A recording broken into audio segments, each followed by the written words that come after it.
In this lecture, we're going to investigate how animals get food and digest food.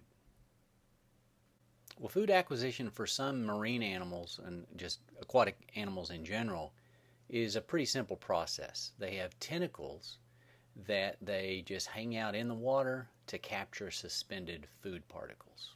So that can be seen on the left here with this tube worm and on the right with this barnacle. Other suspension feeders do the same thing, but instead of just hanging out their tentacles or filter feeding equipment, they have it internalized and they suck in water to drive these suspended food particles across the collecting surface, which can be connected to the gill arches in fish, or it can be represented by the baleen modified structures in the mouth of baleen whales. And this is also the function of the gills, just one of the two functions of the gills in mollusks, like clams and oysters. The gills obviously are going to be involved in gas exchange, and we'll talk about that in future lectures. But the gills are also covered in mucus, and as they bring in water through their in-current siphons, it captures suspended food particles in the gills, and then cilia drive this food to collecting tubules that take it to the mouth. Other animals capture suspended food particles once they've settled onto the surface, and these animals are called deposit feeders. And this is a spaghetti worm, and this is what these spaghetti-like tentacles are doing. They're sifting through the sand, picking up small food items that they then drive to the mouth of the worm. Now, some animals obviously are going to go after larger solid food items, and in these cases you typically see the evolution of some structure that helps to capture the prey or rip the prey into smaller pieces that then can be consumed. So on the left here you see these extendable jaws. These can be everted from the body in a polychaete worm. It's a marine species of worm. And then on the right, we've got an example of a very specialized structure seen in mollusks called a radula. And a radula, you can think of it as being like a conveyor belt of small, teeny tiny teeth that the mollusk uses to lick its food and tear off small pieces that then are ingested through the mouth. And when we cover mollusks later on, we'll see that the radula for different species has different shaped and sized teeth for different diets. Now, the teeth that you're most familiar with are seen in vertebrates like mammals, and the teeth in mammals are quite diverse. So you have in the front, you have incisors for taking like little nips and bites of food, canines for grabbing larger chunks of fruit and meat that then are driven back into the cheek teeth, which include the premolars and molars, where the food is further cut up and grinded before swallowing. Now, other vertebrates have simpler teeth, just decurved teeth like in many reptiles, as seen in this pit viper. But even pit viper have a little bit of diversity of their teeth. Some of the teeth are just decurved like this so that once they get a bite of their prey, the curvature makes it where if the prey tries to get away, it can't get out of the mouth. It can only go down the gullet. That's the only way that the teeth will let go. And so that's a way to assure that they can keep hold of their prey. But pit vipers also have fangs, which are hollow and have an orifice for discharging venom, which helps also obviously to subdue their prey.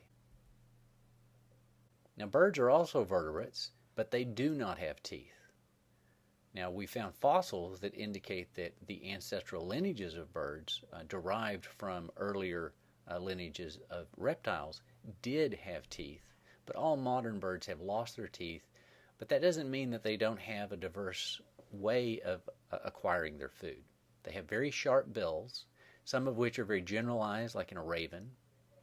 Others are kind of triangular, cone-shaped, like in the cardinal, and also similar to the bill of a parrot. These broad bases that end in a point allow these animals to get a lot of muscle contact to the base, and it gives them great crushing power. I teach a class all about birds called ornithology, And those of you who want to take that class, we always go out and capture birds at least once a semester, and we always end up catching a cardinal or two. And I'll let you gather data firsthand about the power, the biting power cardinals have when they bite you.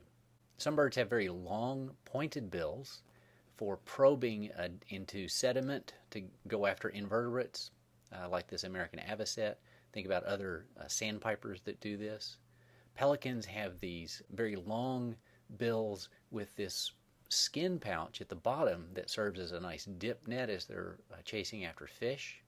Predaceous birds like eagles and hawks have these very robust bills with a very long decurved tip that is good for ripping flesh. Anahingas, other aquatic birds that go after fish like herons and egrets, have these very long, sharp, pointed bills for stabbing prey. Some birds sift through water and mud to capture very small food particles. Birds like this are flamingos and many ducks. So birds have a variety of ways that they can go after food items, and depending on what they eat, they have modifications of their bill to make that more efficient. Now, some animals go strictly after food product that is dissolved in fluids, so they're ingesting fluids. And some animals do this simply by absorbing the fluids through their integument or their skin.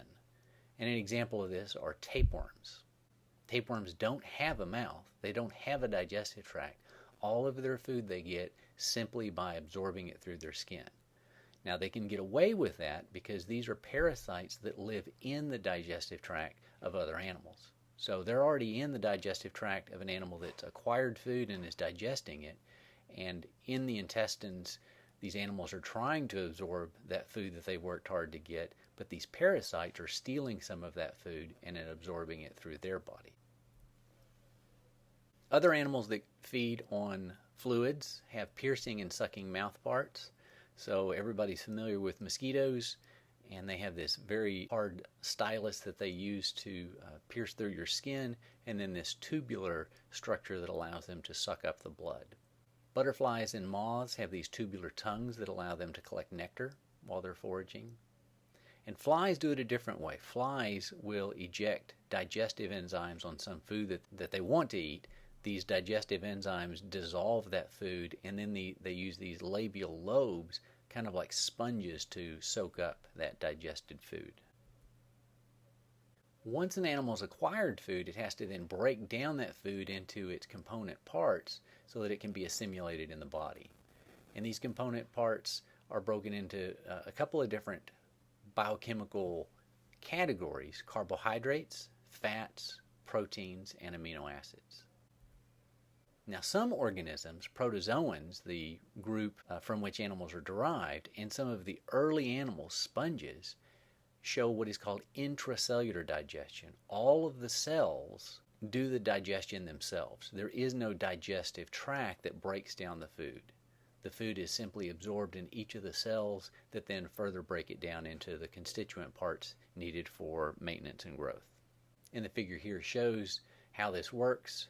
Food particles are taken into the cell by phagocytosis. That becomes a little packet of food in a food vacuole. Then the Golgi complex produces structures that are digestive and break that food down, and then waste products are excreted from the cell through exocytosis. But most animals have a much more complex digestive system, and instead of all the cells doing the digestion themselves, they have a organ system that breaks down the food extracellularly. So this is called extracellular digestion. And the system is called the alimentary system. And here's just a comparison of the basic parts in both vertebrates and invertebrates. Like an example here is an insect. And they're different names sometimes, but the alimentary systems share a lot of commonality. They have the same basic needs. You have to first get the food into the beginning of it and go in through the mouth, and there are oftentimes salivary glands that kind of lubricate the food, but also begin to break down that food. Then you have to conduct it to the next stage, and that's the esophagus.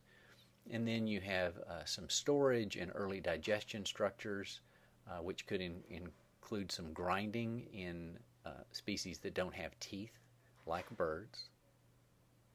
And then the latter parts are all about absorbing the food and concentrating and reabsorbing water and concentrating the waste products for elimination from the body. Now, some alimentary systems are incomplete, meaning it's a blind sac. We covered this when we talked about the basic development of the gastrocele or archenteron.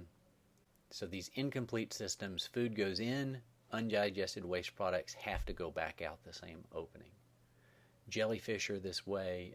Free-living flatworms have a system like that, and that can be seen here. You see the mouth is in the center part of the body.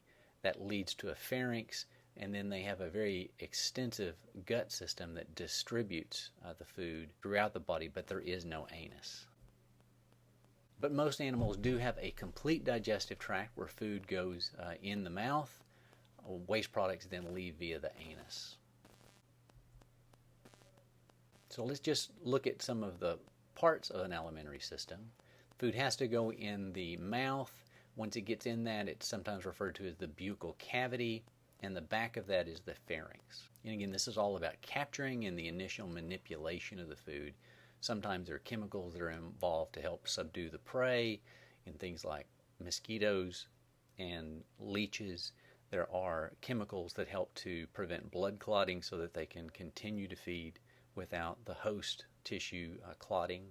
Sometimes there are enzymes to help break down sugars initially and start the digestion process.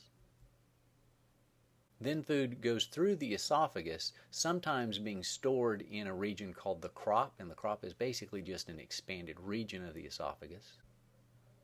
Food then enters the stomach, and this is where chemical digestion occurs, and in some species, additionally, mechanical digestion. So chemical digestion is usually involved with lots of acids to break down the food chemically. Mechanical digestion is seen in things like birds, where they don't have teeth, so they don't really chew their food, but they swallow small rocks and put them in their gizzard. The gizzard is a chamber of the stomach where they keep these rocks, and it's a highly muscular chamber where contractions of these muscles grind up the food that's stored there using the swallowed rocks. The stomach is also where we get the first significant absorption of any kind, but it pales in comparison to the amount of absorption that occurs in the next stage. And the next stage is the intestines. This is a passageway for the food to be absorbed and then to eliminate the waste products. And one of the things that we're going to see as we cover different animal groups is animals have similar adaptations for increasing the rate at which they can absorb the food particles in the intestines. The rate of absorption has a lot to do with the amount of surface area. And so any folds or projections that increases the surface area increases the efficiency of absorption. So on the left here, we have a cross section of an earthworm. And the yellow here is indicating the intestinal tract. The U-shaped here is the inside of the intestines.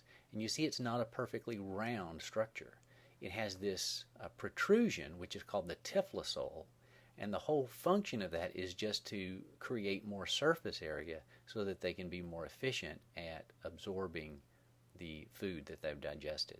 Same thing happens in vertebrates. In the human digestive tract, seen here on the right, if you look at it up close, this is not a smooth tube. There are little finger-like structures called villi, singular is villus, and these are highly vascularized. This creates lots of surface areas. Each of these little fingers creates lots of surface area, and there's blood supply going into each of these so that each one is able to absorb the food that's in the intestinal tract and put it directly into the blood supply so that it can be delivered to the cells in the body. So in review, animals first have to acquire food. In some animals, that's simply getting things that are floating in the water, which is suspension feeding or filter feeding. Other animals wait till that food hits the surface and they sift through the sediment to feed, and this is called deposit feeding. Other animals are more active going after larger food items and have evolved jaws and teeth and sharp bills to help subdue the prey and then also break it up into smaller sizes to pass through the alimentary tract. Some animals, though, just ingest fluids. Some animals, if they live in the digestive tract of another animal, can just absorb the food that they need through their body wall. Other animals have piercing and sucking mouth parts for absorbing the fluids that they're eating. Once we've acquired the food, then you have to digest the food.